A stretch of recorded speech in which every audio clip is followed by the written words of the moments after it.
오늘하고 다음 주에 이 본문을 가지고 하나님 말씀 함께 나누려고 합니다.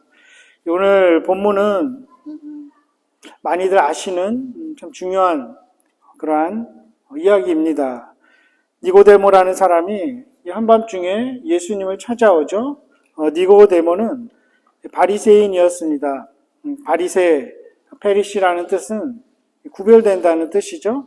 그래서 부정적으로 사는 사람들, 죄를 짓고 사는 사람들과 분리시키는 겁니다. 그들은 그런 사람들과 같이 있다 보면 자신도 부정해진다고 여겼죠. 그래서 이제 자칭 의로운 사람들이었죠. 그런데 실제로 그들의 어떤 율법을 준수하는 그런 정도, 또 도덕적 수준은 매우 높았습니다. 물론 예수님하고 많이 부딪혔고 예수님의 비난을 많이 받기도 했지만 다 그렇지는 않았습니다. 존경받는 사람들도 있었죠. 그 중에 한 사람이 이 니고데모입니다. 그리고 이 니고데모는 그 산헤드린 공의회라는 공의회 회원이었다고 하죠. 꼭 주석가들에 의하면 그 산헤드린 공의회는 71명으로 구성되어 있다고 했습니다. 그 대제사장 1명, 그리고 이게 그 바리새인들이 그 당시 한 5,000명 정도 됐다고 하는데, 그러니까 인구 6,000명당 뭐 1명씩 이렇게 비율이 있었던 것 같습니다. 그 중에 바리새인 이제 30명 대표, 그리고 장로 40명, 그래서 71명으로 구성된 그 공의회입니다. 국회의 기능과 같은 거죠, 지금의. 그러면서 또 최고 종교재판소의 기능도 했습니다. 굉장히 그 권력이 막강한 거죠. 그리고 학식과 덕망도 있고 또 율법에 정통하고 사회적으로 또 신앙적으로도 종교적으로도 어떻게 보면 성공하고 존경받는 그런 니고데모였습니다. 그런데 이 사람이 밤에 예수님을 찾아옵니다. 왜 밤에 찾아왔을까요? 여러 가지로 생각할 수 있겠죠. 창피하니까 이 갈릴리 출신 그 촌뜨기한테 내가 이걸 물으러 가야 되나? 그리고 사람들 사이에서 이렇게 잘 알려지지도 않은 어떤 뭐 라인이 있는 것도 아닌 사람인데, 그리고 이렇게 본인이 그런 바리새인으로서 심지어 이단처럼 보이는 그 사람을 찾아가면 내 레퓨테이션이 어떻게 될까 뭐 걱정하실 수도 있습니다. 아니면 뭐 다른 사람 간섭을 받고 싶지 않아서 친밀한 대화를 가지고 싶어서 밤에 찾아갈 수도 있었을 것입니다. 그런데 이 호주의 그 레온 모리스라는 신학자는 이렇게 표현합니다. 흑암 속에서 살아온 그가 한밤중에 빛이신 예수님을 찾아간 것이다. 그러니까 그 밤이 상징하는 것이 그렇게 도덕적으로, 사회적으로, 종교적으로 성공한 것처럼 보이지만 사실은 생명이 없는 어두운 상태였다는 거죠. 영적인 소경이었다는 것입니다. 그가 예수님을 찾아가서 예수님은 하나님이 보내시지 않으면 이런 표적을 하실 수 없습니다. 이야기를 합니다. 그런데 예수님이 대답하는 것은 좀 동문서답식이죠. 다른 말씀을 하십니다. 사람이 거듭나지 않으면, 다시 태어나지 않으면 하나님 나라를 볼 수 없다. 쉽게 이해는 안 됩니다. 거듭난다는 게 무엇일까? 다시 태어난다는 게 무엇일까? 그래서 이 니고데모도 묻는 거죠. 어떻게 사람이 엄마 뱃속에 들어갔다 다시 나올 수 있습니까? 그런데 예수님 거기에 대해서 또 장황하게 설명하지는 않습니다. 다시 한번 다르게 말씀하시죠. 물과 성령으로 다시 태어나지 않으면 하나님 나라에 들어갈 수 없다. 하나님 나라는 어떤 걸까? 막연히 좀 알겠지만 정확히 와닿지 않는 게 있습니다. 하나님 나라 보는 것은 무엇이고, 그럼 장소적인 개념인가? 어떻게 들어간다고 이렇게 표현을 할까? 이런 것들이 좀 혼란스러웠겠죠? 우리도 얼핏 이렇게 쉽게 이해는 안 됩니다. 우리 언어에 다 담을 수 없는 것이죠. 우리가 하나님을 믿고 안다고 하지만 얼마나 제대로 알 수 있을까요? 저희 집에 몽실이라는 강아지가 있습니다. 5년 됐습니다. 같이 살고 있고, 지금은 이 처형 강아지 알이라는 강아지도 지금 와 있어서 하준이까지 정말 집안이 지금 개판인데, 우리 지난주에 야외배 때 송지현 집사님 강아지 맥스도 왔었죠. 몇 년 같이 살았죠? 6년 같이 살았죠. 항상 같이 보고 친밀하게 같이 잠도 잡니다. 어떻게 개랑 사람이랑 같이 잘까? 한 10년 전엔 그렇게 살았는데, 생각했었는데, 지금은 그러고 있습니다. 하지만 그 몽실이가, 맥스가 내가 목사라는 걸 알기는 할까요? 이렇게 이야기해주면 이해는 할까요?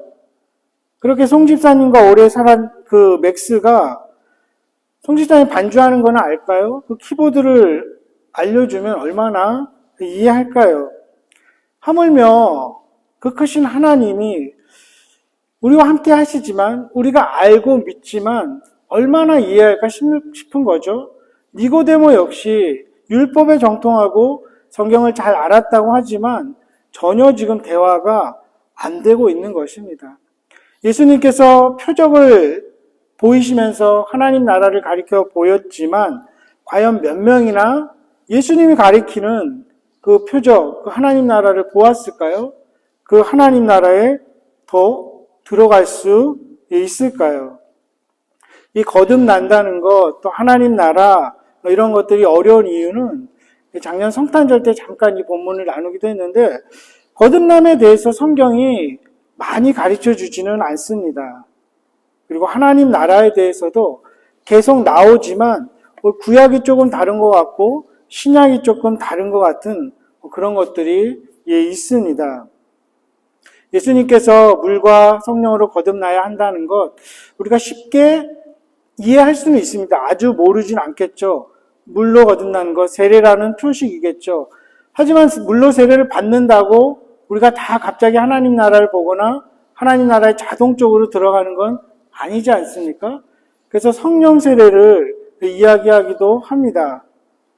성령께서 우리에게 믿어지게 하셔야 되고 그것을 갈망하게 하셔야 되고 그것이 은혜인 줄을 알게 하셔야 되는 것이죠. 그리고 그것이 그냥 순간적인 경험에서 끝나는 것이 아니라 지속적인 믿음의 표징이 삶 속에 계속 보이게 하셔야 우리가 마침내 하나님 나라를 더 분명하게 보고 하나님 나라에 들어갈 수 있는 것이겠죠. 저도 오늘 새벽 1시까지 이 본문을 보면서 그리고 거듭남에 대해서 계속 생각을 해봅니다. 우리가 거듭났을까요? 좀 애매한 질문일 수 있지만 그래도 거듭났기 때문에 여기 앉아있지 않을까요? 이 좋은 날 다른 데 가지 않고 우리가 하나님 말씀 함께 나누려고 찬양하고 예배하러 이 시간에 나와 있는 것이겠죠. 하지만 그것으로 다 설명될 수는 없을 것입니다. 새벽에 하나님께서 개인적으로 이렇게 깨닫게 해주시는 것은 하나님 나라를 보는 거 점점 더 명확해진다는 걸 의미합니다. 한번 거듭나서 그 순간으로 끝나는 게 아니라 살아가면서 계속 더 뚜렷하게 보게 하시는 거죠. 그 들어가는 개념을 생각하면 계속 그 나라에 가까워지는 것이죠. 마침내는 우리 삶 가운데 임하고 이 땅에 임하고 또 창조적인 개념으로 생각하면 마침내 예수님의 표현대로 그곳에 들어가게 될 것입니다. 그래서 하나님 나라에 대한 그런 여러 가지 설명이 있겠지만 가장 중요한 핵심 중에 하나는 무엇일까요? 다스림입니다. 통치죠. 우리 삶 가운데 하나님의 다스림이 있다면 예수님의 표현대로 우리 삶 가운데 이미 하나님의 나라가 임한 것이죠. 그리고 그 언젠가 마침내 완전한 그 하나님의 통치가 이루어질 것입니다. 그것이 이 땅에 하나님 나라가 임한다는 것이고 우리가 그 나라에 들어간다는 것이겠죠. 지금 니고데모는 다른 무엇인가를 알고 싶어 했지만 예수님은 지금 핵심이 하나님 나라를 이야기하고 있는 거죠. 그래서 물과 성령으로 거듭나야 된다. 이때 당시 바리새인들도 그랬고 많은 유대인들은 나는 아브라함의 자손인데 그리고 나는 세례도 받았을 수도 있고 그리고 이렇게 율법을 다 아는데 왜 나한테 그런 이야기를 하지? 그럼 내가 거듭나지 않았다는 것인가? 내가 하나님 나라를 보지 못한다는 것일까? 하나님 나라에 들어가지 않았다는 것일까? 좀 많이 혼란스러웠을 것 같습니다. 하지만 니고데모는 살아가면서 점점 그것이 더 분명해졌겠죠. 나중에 예수님이 돌아가셨을 때 니고데모가 한 행동을 보면 알 수 있습니다. 이 설교를 준비를 하면서 사실은 그 새벽에 좀 내용을 바꿨습니다. 그래서 이제 그 주보에 요점을 적어 놓은 것과 조금 다른 내용이 첨가될 수 있습니다. 왜냐하면 좀 학생들도 생각이 났어요. 우리 학생들 이제 또 졸업도 하고 새 학기도 맞이하는데 사랑하는 너희들에게 이 성경의 이야기를 좀 들려주고 싶었습니다.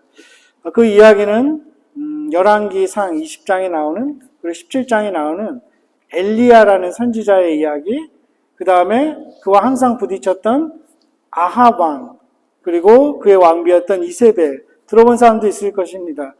역사적으로 가장 악한 왕비 중에 그런 커플이었죠. 그리고 또 하나는 그 아합 왕에 의해서 죽임을 당했던 나봇이라는 사람의 이야기입니다.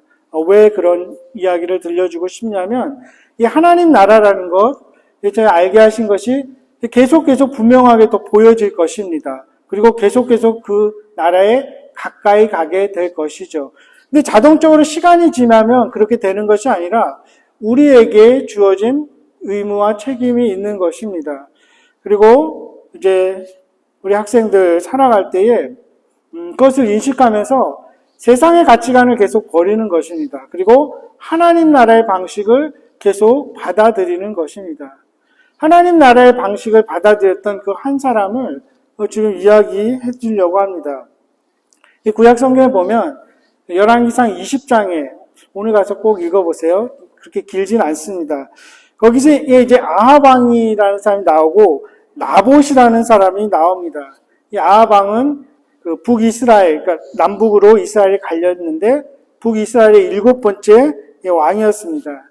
가장 악한 왕 중에 한 명이었는데 그 사람은 엘리야라는 선지자가 활동할 때 있었던 왕입니다. 열왕기상 21장에 이 나봇이라는 사람이 이스라엘 사람이다 이렇게 나옵니다. 좀 헷갈리는데 이스라엘이 아니고 이스르엘이라는 지역이 또 있습니다. 그 뜻은 하나님이 뿌리신다, 씨앗을 뿌리신다 이런 뜻입니다. 그 지역이 굉장히 비옥한 지역이었습니다. 비옥하고 또 중요한 교통의 요지였습니다. 거기 보면 이제 아합 왕이 궁전을 지으려고 합니다. 아마 메인 팔레스는 사마리아에 있었겠죠. 북왕궁의 수도가 사마리아였으니까 아마 별장 같은 거를 지으려고 했던 것 같습니다. 근데 공교롭게도 그 지역에 나봇이라는 사람의 포도원이 있습니다. 조상 대대로 내려온 포도원이었죠. 그래서 이 아합 왕이 그 포도원을 사서 채소밭을 만들려고 한다. 이렇게 성경에 나와 있는데 원어로는 가안, 히브리어로 가안이라는 뜻인데 그거는 가든입니다. 좀 그 사치스러운 화려한 정원입니다. 단지 그냥 깻잎 씹고 상추 심는 그런 채소밭이 아니라. 그래서 이제 내가 그걸 살 테니까 팔아라 이렇게 이야기를 합니다. 그런데 21장 2절에 보니까 나봇이 뭐라고 이야기를 하냐면 이것은 하나님께서 대대손손 나에게 주신 땅입니다. 조상의 유산입니다. 그리고 이것을 함께 주는 것을 하나님이 금하신다 이렇게 이야기합니다. 근데 얼핏 생각하면 잘못된 게 없습니다. 왕은 돈을 주고 사겠다고 합니다. 그리고 나봇 입장에서도 그 땅 가지고 있느니 차라리 이렇게 금싸라기 땅이 됐으니까 왕에게 좋은 값 주고 팔면 더 좋을 수도 있습니다. 그리고 한편으로는 내가 이렇게 성실하게 사니까 하나님이 나에게 복을 주시는구나. 갑자기 땅값이 이렇게 올랐구나. 이렇게 생각할 수도 있는데 나봇은 그것을 여호와께서 금하신다고 합니다. 그 이유가 이게 하나님 나라의 방식입니다. 구약 성경에서는 사실 땅을 사고 파는 것을 허락한 적이 없습니다. 사실은 성경적으로 계속 땅을 사고 파는 게 아니었습니다. 왜냐하면 땅은 하나님 것이기 때문이었죠. 그래서 땅을 파괴되는 경우가 생기더라도 예를 들어서 빚을 지거나 해서 희년이 되면 매년 50년이 되면 그 땅은 다 원주인에게로 돌려줘야 됐습니다. 그것이 희년제도이고 그것이 하나님 나라의 방식인 것이죠. 나봇은 그것을 알았기 때문에 왕이 아무리 좋은 값을 줘도 내가 팔 수가 없다는 것이죠. 사실 그 당시에는 왕이 그냥 무력으로 뺏을 수도 있었습니다. 근데 어쨌든 이 아합 왕이 그래서 그 이야기를 듣고 가서 밥도 안 먹고 잠도 잘 안 잔다고 지금 이렇게 나와 있습니다. 그것을 이 옆에서 보던 이 이세벨이라는 그 여왕이 아니 왕비가 지금 뭐 하고 있는 거냐고 그러면서 핀잔을 줍니다. 당신이 이스라엘의 왕입니까? 이렇게 이야기를 하죠. 당신이 지금 왕으로서 지금 행동하고 있는 것입니까? 한번 보십시오. 그 이세벨의 그 왕비의 생각은 통치자가 당신이라는 거죠. 세상을 다스리고 통치하는 것이 이스라엘 왕이라는 이야기입니다. 하지만 나봇은 이 세상을 통치하고 다스리는 것이 왕이 아니라 하나님이라는 인식이 있었던 것이죠. 그래서 이것은 하나님 나라 천국과 제국이 지금 충돌하고 있는 것입니다. 나봇에게는 먼저 추구해야 될 것, 그것이 하나님 방식이었고 하나님 나라의 다스림이었습니다. 그래서 양보할 수 없었던 것이죠. 그런데 이세벨의 생각은 그건 뭐 안중에도 없는 거죠. 그냥 당연히 그냥 뺐으면 된다고 생각을 했습니다. 아합 왕도 제대로 말을 안 전했습니다. 나봇은 분명히 이거 하나님이 금하시는 것입니다. 이렇게 얘기를 했는데 아합은 그냥 나봇이 주지 않는다. 그냥 이렇게 전해버렸죠. 그래서 이세벨이 이야기합니다. 걱정하지 마라. 내가 빼서 주겠다. 어떻게 했을까요? 이세벨이. 성경에 보니까 건달 2명을 이렇게 고용합니다. 조직폭력배 같은 사람이겠죠? 불량배로 나옵니다. 그 두 사람을 증인을 세웁니다. 이게 사실은 성경적입니다. 신명기 19장, 레위기 24장 이런 데 보면 하나님을 저주하고 왕을 저주했던 사람은 돌로 쳐 죽이게 되어 있습니다. 그리고 증인 2명이 필요했습니다. 거짓 증언을 하게 하는 거죠. 나봇이 하나님을 모욕했고 왕을 저주했다. 그 2명의 증인이 그렇게 거짓 증언을 함으로써 나봇은 실제로 돌에 맞아서 죽게 됩니다. 그리고 그 땅은 빼앗기게 되는 것이죠. 이세벨에게는 그냥 그 포도원도 그 땅도 다 그냥 우리의 땅인 것, 나의 소유일 뿐입니다. 하나님의 소유가 아니고 하나님의 땅도 아니었던 것이죠. 근데 이 재판 과정에서도 보면 그렇게 건달들이 이야기를 한다고 해서 거기에 있는 장로들도 다 모였다고 했습니다. 그리고 이세벨이 그 장로들에게 거짓으로 다 편지를 썼습니다. 그런데 그 장로들은, 귀족들은 그것을 다 그냥 믿어버리는 것이죠. 다 믿지 않았을 것입니다. 나봇이 얼마나 정직하게 살아왔는지 분명히 알았을 텐데 두려웠을 수도 있죠. 그런 권력의 힘에 짓눌려 버린 것이죠. 결국 나봇은 목숨을 잃고 맙니다. 이스라엘 왕은 하나님의 나라의 그 덕목, 공의와 정의, 그것으로 다스림을 보여주어야 하는 사람인데 아합 왕은 전혀 그렇지 못했던 거죠. 도리어 불의를 행했던 것입니다. 그리고 그들이 사용했던 그 신명기 19장, 레위기 21장의 그런 규율들도 그냥 불법의 수단으로 다 전락해 버린 것입니다. 물론 나중에 아합 왕과 이세벨은 비참하게 죽음을 맞이합니다. 그 다음 장에 보면 미가야라는 선지자가 너희들이 어떻게 죽을 것인지 이야기를 하죠. 이세벨 여왕 같은 경우는 그 시체를 개들이 다 먹어서 장사도 못 지낼 정도가 됩니다. 우리가 한번 생각해 봅니다. 나봇이 하나님 나라의 방식으로 살고자 목숨까지 바쳤는데 그대로 끝이 났을까요? 그렇지 않을 것입니다. 예수님이 산상수훈에서 분명히 말씀하시죠. 의를 위하여 박해를 받은 자는 복이 있나니 천국이 저희 것임이라. 분명히 나봇은 의를 위하여 박해를 받고 죽임을 당했지만 부활한 몸으로 하나님 나라에서 우리가 만나게 될 것입니다. 그 하나님 나라를 소유하게 되는 것이죠. 나봇이 어느 지역 사람이라고 했습니까? 이스라엘. 무엇입니까? 하나님이 씨앗을 뿌린다는 것이죠. 예수님은 하나님 나라를 씨앗의 겨자씨에 비유하기도 했습니다. 그 씨를 그냥 움켜쥐고 있는 것이 아니라 나가서 심는 것입니다. 물론 심고 뿌린다고 모두 다 싹이 나고 열매를 많이 맺는 것은 아닐 것입니다. 하지만 심는 행위가 선행되지 않으면, 땅에 떨어져 썩고 죽지 않으면 열매를 맺을 수 없는 것이죠. 수확의 기쁨을 기대할 수 없는 것입니다.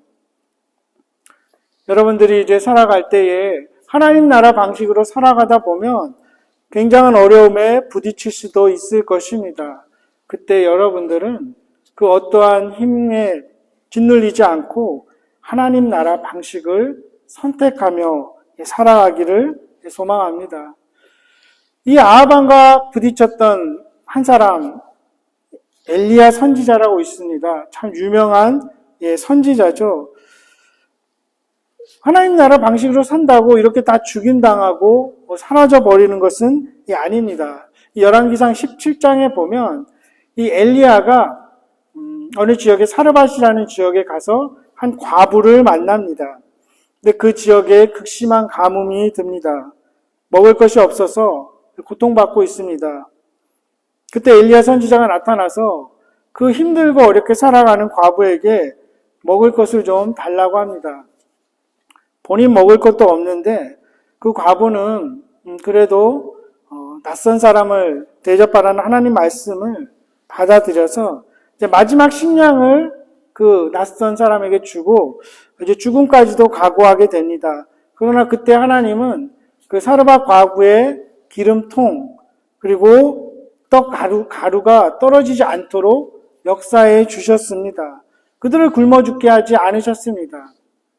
그러던 어느 날 이 과부가 유일하게 소망을 붙들고 있던 그 아들이 죽고 맙니다. 시름시름 앓다가 죽고 말죠. 그때 사르밧 과부도 부르짖죠. 그리고 엘리야도 하나님께 부르짖습니다. 어떤 일이 일어납니까? 하나님께서 그 아들을 다시 살려주십니다. 우리가 이 이야기, 나봇의 이야기, 엘리야의 이야기, 사르밧 과부의 이야기를 겸손히 무릎 꿇고 기도하는 마음으로, 가난한 마음으로 읽다 보면 이 이야기, 이 하나님의 말씀이 우리가 사는 세계를 뒤흔들어 놓습니다. 이 이야기는 하나님의 사람 엘리야를 통해서 가난에 찌들고 죽음에 지배당할 수밖에 없는 그 한 불쌍한 과부의 세계를 산산이 부숴버리는 이야기입니다. 그리고 그녀에게 새로운 삶의 소망을 보여주고 하나님의 새로운 세계로 인도하는 이야기입니다. 이 이야기는 하나님의 나라가, 그 영원한 나라가 우리 삶 속에도 임해서 허물과 죄 투성이고 죽을 수밖에 없는 불완전한 우리의 세계도 산산이 부숴버리는 놀라운 이야기입니다. 이 이야기는 우리를 다시 회복시키시고 영원한 생명을 주시는 하나님의 세계를 새롭게 창조한 것을 보여주시는 그러한 불멸의 진리입니다. 그리고 또한 이 이야기는 오늘날 이 땅을 살아가는 우리 모두에게 가난과 죽음을 해결하지 못하는 그 아하방의 통치가 아니라 세상의 가치관이 아니라 영원한 생명을 주시고 우리를 살리시는 그 하나님의 통치, 하나님의 다스림을 받으라고 초대하는 하나님의 사랑의 권면입니다. 하나님이 다스리는 그 나라에는 굶주림이 없습니다. 고아가 없습니다. 죽음이 없습니다. 그 나라에는 영원한 의와 기쁨과 샬롬과 생명만이 있을 뿐입니다. 그 하나님 나라를, 그 하나님의 의를 먼저 추구하고 살아가라고 여러분들에게 주님이 말씀하십니다. 세상에서 무엇 먹고 마실까 염려하지 마라. 무슨 옷을 입고 살까 염려하지 마라. 근심이 몰려올 때 공중에 나는 새를 보아라. 우리가 찬양한 것처럼 마음이 아플 때 길가의 장미꽃을 보면서 감사하라고 우리에게 말씀하십니다. 하나님이 그것들을 입히시고 먹이신다는 것을 늘 기억하라고 하십니다. 그분이 우리의 아버지시고 우리 삶의 주인이시고 우리를 다스리시는 왕이십니다. 먼저 하나님의 나라를 구하고, 즉 하나님의 다스림을 받기를 갈망하고 그 통치 아래에 있다면, 그리고 그 하나님의 나라의 의를 늘 구한다면 이 사르밧 과부를 굶기지 않으신 그 하나님이 여러분들에게 필요한 모든 것을 반드시 여러분들의 삶 가운데 넘치도록 부어주실 것입니다. 사르밧 과부의 죽은 아들을 다시 살리신 그 하나님이 우리에게 영원한 생명을 주실 것입니다. 이것이 우리의 왕이시고 우리 삶의 통치자이신 예수 그리스도의 약속입니다. 이 약속을 깊이 가슴에 새기고 이 땅에 하나님 나라가 임하기를 기도하면서 또 그 나라를 늘 소망하면서 살아갈 수 있기를 바랍니다. 그 하나님 나라를 더욱 분명히 볼 수 있기를 원합니다. 그리고 함께 꿈꿀 수 있기를 소망합니다. 주님의 은혜로 우리가 다시 태어난 자들로서 그 하나님 나라를 바라보며 의롭고 거룩한 백성으로 이 시대에 이 땅을 살아가는 우리 사랑하는 우리 학생들 될 수 있기를 주님의 이름으로 간절히 축원합니다. 기도하겠습니다.